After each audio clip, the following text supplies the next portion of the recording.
बिहार के senior journalist Dnyaneshwar जी live cities के editor हैं। उन्होंने एक वीडियो बनाया है पुष्पम प्रिया चौधरी को लेके। पुष्पम प्रिया जी की एक पार्टी है द पुलर्स। उन्होंने उस वीडियो के थंबनेल में लिखा है, पुष्पम प्रिया को बनना था सीएम पर सब डूब गया, प्रश्नवाचक चिन्ह लगाया गया है। इसके स्क्रीनशॉट को शेयर किया गया है द पुलर्स पार्टी टीपीपी की ओर से, और उन्होंने लिखा है ज्ञानेश्वर जी के लिए, इस भ्रष्ट लंपट अनपढ़ चरित्रहीन स्तरहीन दलाल सेक्सिस्ट सेक्सुअली फ्रस्ट्रेटेड और थंबनेली पत्रकारिता से वही धंधा चलाने वाले को 2020 में भी जवाब नहीं दिया, अब भी नहीं देंगे। इसके दुकानदारी चैनल पर साक्षात्कार अनुरोध पहले भी रिजेक्टेड था, हमेशा रहेगा। ये लोग बिहार का दीमक हैं। सर मुझे ये बताइए, एक पार्टी की सीनियर लीडर सर्वो सर्वा वही हैं और एक लाइव सिटीज़ के पत्रकार हैं, नेता और पत्रकार के बीच में इस तरह की भाषाई आरोप प्रत्यारोप लगाए जा रहे हैं, कैसे देखते हैं इसको? देखिए, ये जो ज्ञानेश्वर जी हैं अपने चैनल लाइव सिटीज़ पर एक प्रोग्राम लाए हैं द बिहार बैलेट, उसी का ये तीसरा एपिसोड था जिसमें ज्ञानेश्वर जी एक वीडियो बनाते हैं और उसमें लिखते हैं, हेडलाइन इनका है पुष्पम प्रिया चौधरी को लेके कि पुष्पम प्रिया को बनना था सीएम पर सब कुछ डूब गया। और ये वीडियो 18 मिनट 52 सेकंड का है। हम इस पूरे वीडियो को देखें और इस पूरे वीडियो में सिर्फ आंकड़े दिखाए गए थे कि पुष्पम प्रिया चौधरी जब पिछला चुनाव लड़ी थी, उनकी पार्टी के द्वारा जो लड़ी गई थी, और जितने भी उम्मीदवार थे तो टॉप 10 उम्मीदवार जो वोट के आधार पर जो सबसे ज़्यादा वोट लाए थे उन 10 उम्मीदवारों के बारे में बताया गया, और जो सबसे कम वोट लाए नीचे से जो टॉप किए बॉटम, वो कम वोट सबसे कम वोट लाने वाले 10 उम्मीदवारों के बारे में जानकारी दी गई। और इस तरह उन्होंने कहा कि जो मुख्यमंत्री का दावेदार अपने आप को प्रस्तुत कर रही थी वो किस तरह डूब गई, और पुष्पम प्रिया चौधरी को भी कितने वोट आए, चाहे मधुबनी के बिस्फी से हो या पटना के बांकीपुर से, दोनों के बारे में बताया गया। उस वीडियो में कहीं भी कोई आपत्तिजनक बात नहीं की गई। बावजूद इसके पुष्पम प्रिया चौधरी की तरफ से ये जो पोस्ट आया, जो आप बता रहे थे कि जिस तरह की भाषा का इस्तेमाल किया गया ज्ञानेश्वर जी के लिए, तो ये क्या इस वीडियो के लिए है? ये बड़ा सवाल है। सिर्फ इस वीडियो के लिए है? ये बात करेंगे उससे पहले ये भी हम जान लें कि ज्ञानेश्वर जी का क्या रिप्लाई आया है। ज्ञानेश्वर जी सुलझे हुए बड़े पत्रकार हैं, अखबारों में काम कर चुके हैं, क्राइम रिपोर्टर रहे हैं बड़े। ज्ञानेश्वर जी लिखते हैं कि द पुलर्स पार्टी मेरे एक वीडियो के बाद तिलमिला गई है, इतने विशेषण गढ़े हैं कि धन्यवाद तो बनता है, लेकिन वीडियो में था क्या? वीडियो में इलेक्शन कमीशन ऑफ इंडिया का डेटा था जो कह रहा था कि 2020 में इनके सभी उम्मीदवारों की जमानत जब्त हो गई थी। स्वयं पुष्पम प्रिया की भी जमानत बांकीपुर में मात्र 5189 मत और बिस्फी में 1523 मतों की प्राप्ति के साथ हुई। क्या ये गलत है? क्या ये सच नहीं है कि इनके उम्मीदवारों को केवटी में मात्र 257, चनपटिया में 297, गोरिया कोठी में 327, बरूराज में 344 और मधुबन में 427 वोट मिले थे? हाँ, यदि यह डेटा बताना गलत है तो हमने अपराध किया है। मैडम से आज तक हमने इंटरव्यू नहीं मांगा, इतनी मिर्ची फिर क्यों लगी? वीडियो का लिंक कमेंट बॉक्स में है, देखकर टिप्पणी कर सकते हैं। मैडम को फिर से शब्दों को गढ़ने के लिए कोटि कोटि प्रणाम। तो एक तरफ पुष्पम प्रिया चौधरी की तरफ से ज्ञानेश्वर जी के लिए अब शब्दों का प्रयोग किया गया, दूसरी तरफ ज्ञानेश्वर जी की तरफ से पुष्पम चौधरी जो हैं, पुष्पम प्रिया चौधरी, उनको धन्यवाद दिया गया। तो पूरा मामला क्या है? तो पुष्पम प्रिया चौधरी की जो पार्टी है उनके जो जनरल सेक्रेटरी हैं, एक्स IRS ऑफिसर अनुपम सुमन जी से हम चाहेंगे कि बात कर लें। उनको फ़ोन लगाते हैं कि भाई पूरा मसला क्या है, क्या सिर्फ इसके लिए इतना विवाद हुआ एक वीडियो के लिए? तो हम अनुपम सुमन जी को फ़ोन लगाए। देखिए रिंग होता उठाते हैं तो इनसे हम बात करते हैं। अच्छा, एक सवाल और भी है सर। जब पुष्पम जी का जो आया था, जब पार्टी लॉन्चिंग हुई थी और जब एडवर्टाइजमेंट आया था, उठा रिसीव कर। हेलो, हाँ हाँ जी सर, नमस्कार। नमस्कार। नमस्कार। आपकी आवाज़ को रिकॉर्ड कर रहे हैं खबर में, ठीक है, आपकी सहमति है? बिल्कुल सहमति है। हाँ, तो हम ये जानना चाहते हैं कि अभी आपकी पार्टी की तरफ से जो बिहार के एक बड़े पत्रकार हैं ज्ञानेश्वर जी, उनके लिए अब शब्दों का प्रयोग किया गया, ऐसा क्या हुआ? क्योंकि अभी जो जिस वीडियो का थंबनेल लगाया गया उसमें तो कोई भी आपत्तिजनक बात नहीं थी, उसमें तो सिर्फ डेटा बताया गया था। जी, तो फिर अब देखिए वो हाँ ठीक है, पार्टी के महासचिव और मुख्य प्रवक्ता होने के कारण मैं इस पे अपना बयान दे सकता हूँ। वो बड़े पत्रकार हैं, छोटे पत्रकार हैं, इससे हमें कोई लेना देना नहीं है, क्योंकि हमने जब से राजनीति शुरू की है हमने किसी को भी बड़ा या छोटा पत्रकार नहीं माना है।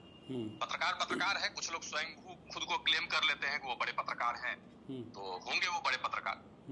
लेकिन और मुझे ऐसा लगता है कि मैंने स्वयं भी पार्टी का बयान देखा है और मुझे लगता है कि इसमें कुछ भी अपशब्दों का प्रयोग नहीं किया गया। हाँ, कुछ शब्द लिखे गए हैं और उसमें कोई गाली गलौज वाली भाषा नहीं है, बिल्कुल। क्या बात, कुछ हिंदी उसमें के आपने कुछ दलाल लिखे हैं? कुछ हाँ, तो दलाल का मतलब क्या है? दलाल ब्रोकर है। दलाल जो व्यक्ति दलाली का कार्य करे उसको दलाल ही कहा जाएगा। पत्रकार जो है वो अगर एजेंडा ड्रिवन पत्रकारी करने लगे, और सबको पता है, हम लोग तो पब्लिक स्पेस में रहने वाले लोग हैं ना, जैसे राजनेताओं के बारे में अच्छा, सबको पता होता है, एक चीज़ है, पत्रकारों को पता होता है। ये तो इंडिविजुअल व्यक्तिगत कमेंट है, सेक्सुअली फ्रस्ट्रेटेड। हाँ, उसका जो मुझे ऐसा लग रहा है कि जो उसमें अंग्रेजी के दो शब्द प्रयोग किए गए हैं, सेक्सिस्ट और सेक्सुअली फ्रस्ट्रेटेड, उस पर उसमें कुछ लोग कुछ और अनुमान लगा रहे होंगे, लेकिन ऐसी बात तो है नहीं। सेक्सिस्ट का मतलब यही है कि जो व्यक्ति महिलाओं के प्रति अपमानजनक शब्दों का इस्तेमाल करे या उनको दोयम दर्जे का समझे, या सेक्सुअली फ्रस्ट्रेटेड का मतलब यही है कि जो उस तरह के शब्दों का इस्तेमाल करे। जैसे उन्होंने 2020 में जब प्लुरल्स पार्टी का लॉन्च हुआ था, उन्होंने उस समय जैसे जैसे वीडियो बनाए, जैसे जैसे थंबनेल उन्होंने बनाए, बिना किसी मतलब के चुम्मा राजनीति का थंबनेल लगा रहे हैं। क्या इसमें चुम्मा राजनीति क्या हो रही थी?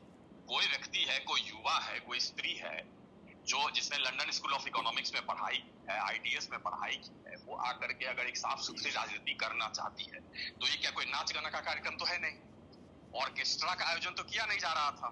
इसमें क्या है? ये तो बिल्कुल ही एक कोई सेक्सुअली फ्रस्ट्रेटेड व्यक्ति ही होगा जो महिलाओं को सिर्फ एक खास नजर से ही देखेगा, वही ऐसे शब्दों का प्रयोग कर सकता है। और आप बोल रहे इतने बड़े पत्रकार हैं, तो बड़े पत्रकार का तो मतलब है कि वो और जिम्मेदारी पूर्वक उनको अपना काम करना चाहिए।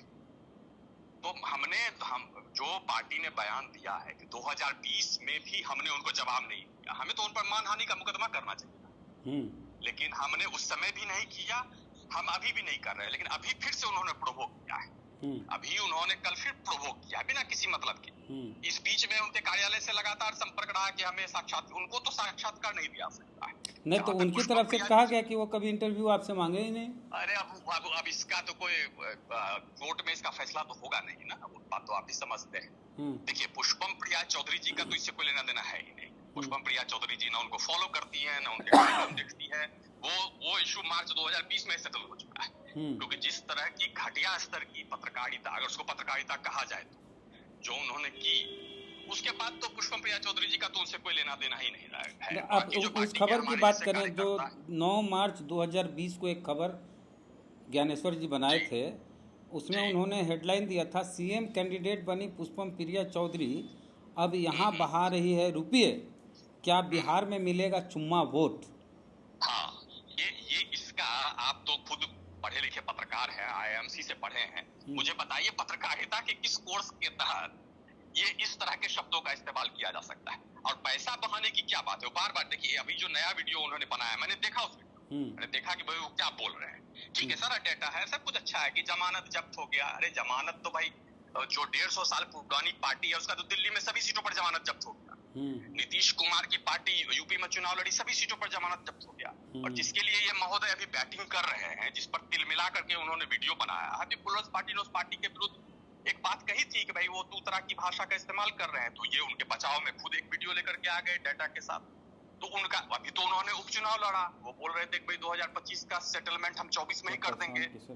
तो हाँ, तो चारों सीटों पर तो उनका उधर जमानत जब्त हो गया। तो राजनीति ही है, लोग उसमें जीतते हैं और हारते हैं, इसमें कौन सी बड़ी बात हो गई। उसमें भी ये शुरुआत ही फिर इसी बात से करेंगे। एक महंगा विज्ञापन दिया गया था, बाकी लोग क्या सत्तू फाँक करके राजनीति कर रहे हैं। और क्या महंगा विज्ञापन था, उसका कॉस्ट क्या उनको पता नहीं है। आप अखबारों से पूछ लीजिए कि उसका क्या कॉस्ट है। और इतने करोड़ों रुपए के वैनिटी वैन घूम रहे हैं, 2-2 लाख कुर्सियां लगाई जा रही है, वो सब क्या भजन करके वो कार्यक्रम हो रहा है, सत्संग हो रहा है। मतलब ये क्या, किस तरह की पत्रकारिता आप कह रहे हैं। बाकी पार्टियां क्या कर रही है, बाकी पार्टियां क्या वो अजीत सरकार की तरह 1-1 रुपया क्या चंदा वसूल रही है। अगर कोई पढ़ा लिखा व्यक्ति है, लंदन में नौकरी करता है या भारत में नौकरी करता है, क्या उसके पास इतने पैसे नहीं होंगे कि वो एक विज्ञापन दे सके। मुकेश सहनी जी विज्ञापन देते थे ना सन ऑफ मल्लाह का, नहीं दिया है कोई और अखबार वाले विज्ञापन। नरेंद्र मोदी जी विज्ञापन नहीं देते हैं, नीतीश कुमार विज्ञापन नहीं देते हैं। वो क्या मुफ्त में विज्ञापन छप जाते हैं। मेन गुस्सा आपका किस बात को लेके है? नहीं, हमें गुस्सा कुछ मतलब नहीं कि ठीक है कि कोई पत्रकार आपकी आलोचना ही कर रहे हैं तो इस तरह का शब्दों का प्रयोग किए, तो मुख्य रूप से उस खबर को लेके ये पूरा गुस्सा है जो चुम्मा वोट वाला है। लेकिन एक जरा सा हम बता दें, चुम्मा वोट वाला, हाँ नहीं, आपसे ज्यादा हम लोगों की किसी ने आलोचना की है? हम भी किए भाई। पत्रकार का काम ही आलोचना करना। अरे घोड़ा घास से दोस्ती कर लेगा तो खाएगा क्या वाली बात है ना। यहाँ तो बिहार में वही स्थिति हो रही है ना। आप राजनीतिक दलों के मुखपत्र बन के रह गए हैं, प्रचारक बन के रह गए हैं। अरे आप आलोचना करिए ना, सभी नेताओं को गाली दीजिए।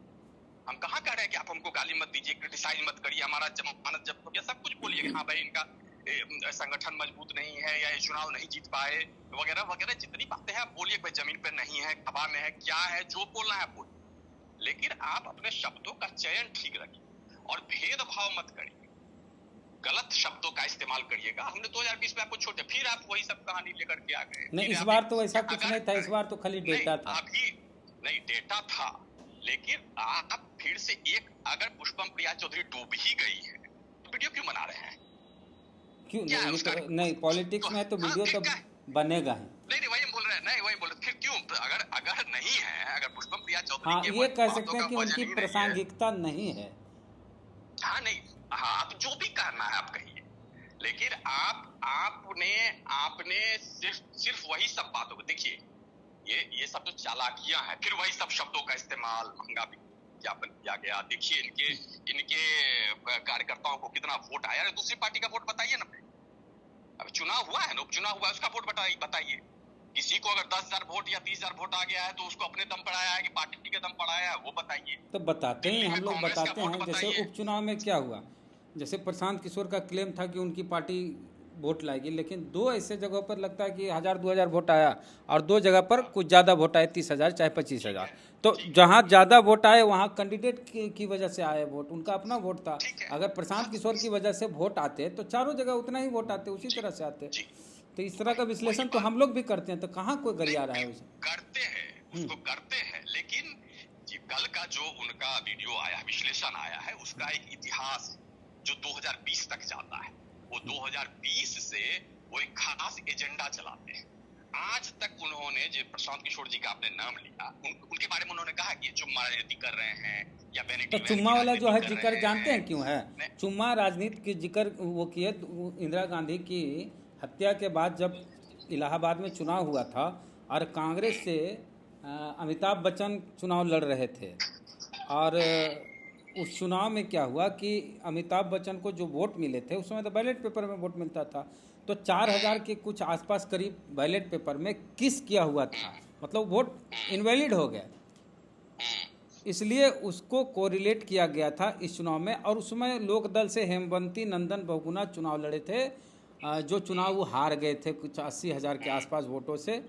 तो उसी चुनाव का जिक्र ज्ञानेश्वर जी उस वीडियो में किए थे, जिसमें अमिताभ बच्चन बोले थे मेरे अंगने में तुम्हारा। समझ में आ रहा है, आप पढ़े लिखे आदमी हैं तो आपका रिसर्च भी ये चीज बता रहा है।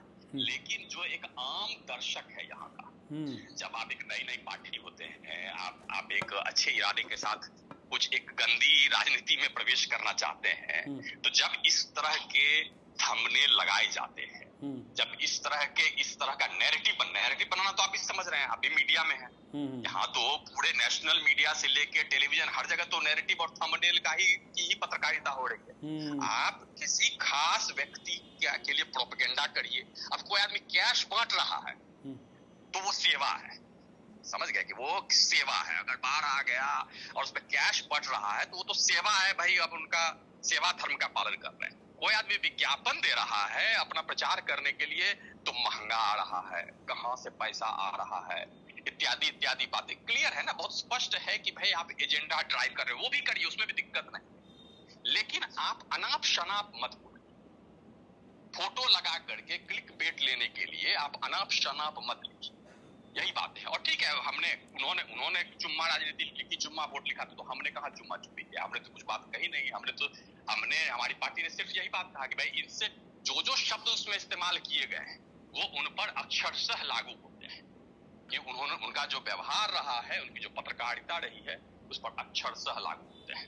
वो भ्रष्ट हैं, इसमें कोई संदेह नहीं है, उनमें ज्ञान की कमी है, इसलिए वो अनपढ़ हैं, और वो सेक्सिस्ट हैं क्योंकि वो पुरुष और महिला में भेद कर रहे हैं, वो सेक्सुअली फ्रस्ट्रेटेड हैं क्योंकि उनके दिमाग में ऐसे ही शब्द आते हैं, कई शब्द आ सकते हैं। इंदिरा गांधी से तुलना करना है तो कई और शब्द भी तो आ सकते हैं। आयरन लेडी क्यों नहीं? कोई लड़की अगर चुनाव लड़ने का साहस कर रही है नीतीश कुमार और लालू यादव के विरुद्ध, तो उसको आयरन लेडी क्यों नहीं कहेंगे और चुम्मा वोट क्यों?